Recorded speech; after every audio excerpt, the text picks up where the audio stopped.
உனக்கு எதுக்கு இப்படி புத்தியும் இருக்கு போம்மா. செல்லமா கிள்ளமா ஒன்னொன்னா சொல்லவா, கள்ளம்மா செல்லம்மா ஏய் தள்ளியே நில்லம்மா.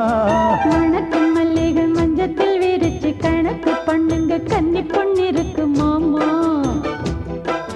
சிரிச்சு மயக்கும் சின்ன பெண் உனக்கு எதுக்கு இப்படி புத்தியும் இருக்கு போம்மா.